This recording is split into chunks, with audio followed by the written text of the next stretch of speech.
இனி கருப்பா இருக்கிறவங்கலாம் கவலை விடுங்க.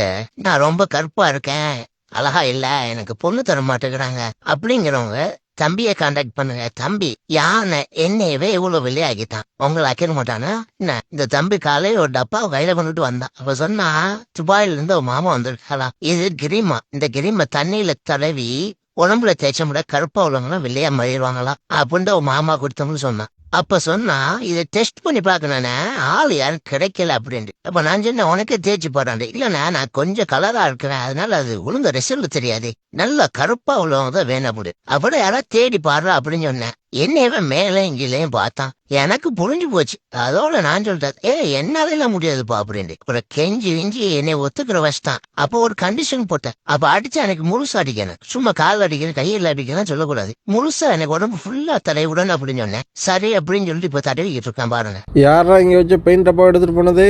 என்னது பெயிண்ட் டப்பா காணுமா? டே பாகா, அந்த பெயிண்ட் எடுத்துதான் உள்ள எனக்கு அடிக்கிறியாடா?